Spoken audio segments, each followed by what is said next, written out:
Hello, class.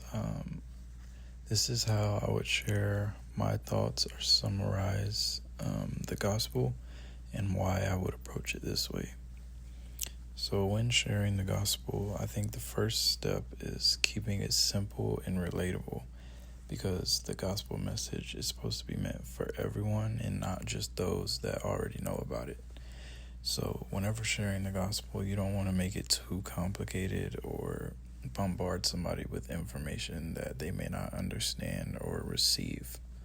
If it is made too complicated, I've seen this happen before where people will just get overwhelmed and say it's too much or they don't understand, and then they end up rejecting and not receiving the message that is full of love and supposed to be meant for everyone on this earth.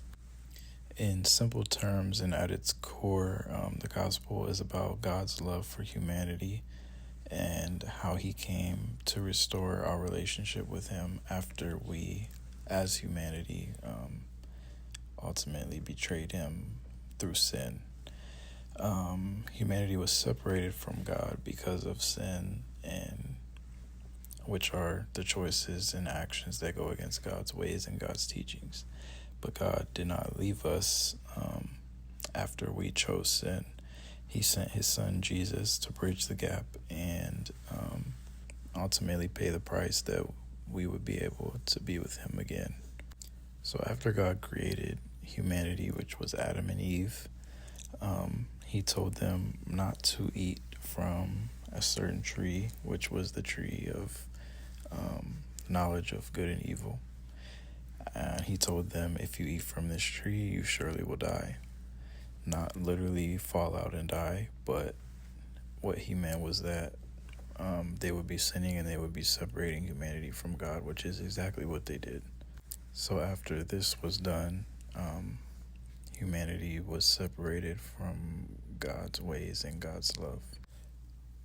And this is why we see the things that we see today, like a world corrupt by evil, people suffering. It's why we feel pain and just overall why the world is the way it is today. But because of God's love, this is not where the story ends, as many of us know. The story continues with Jesus, and Jesus' life shows God's love in a very practical way.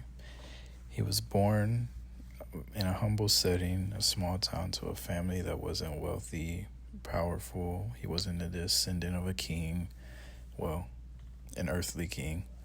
And from a young age, he showed a lot of wisdom and understanding beyond how old he was, beyond his years. And as he grew, he started to teach about God's kingdom, calling people to love one another, to forgive others, to put God first in your lives. He spent time with people who were overlooked and rejected. He healed the sick, fed the hungry, and offered hope to those that were hurting or that were lost. And through all of this, I think what Jesus was doing was making it clear and putting action to God's words rather than people just hearing about it or reading about it. He put action and made it personal and made people really feel the love, the true love of God. Eventually, after all of his teaching, Jesus faced opposition from other religious leaders who didn't accept his message. He was betrayed by one of his disciples and he was arrested, and these leaders, quote unquote, had him crucified, which was the ultimate sacrifice, which took the punishment for all of humanity's sins, yours and mine. But the story didn't end there. After Jesus was crucified and he died on the cross, he rose again from the dead, and his resurrection proved the power over sin and death and showed that anyone who believes in him can be forgiven and have eternal life. No matter where you may be or what you may have done, if you believe this and accept Jesus into your heart, you can be saved. And that pretty much sums up how I would explain the gospel to anyone. Thank you guys.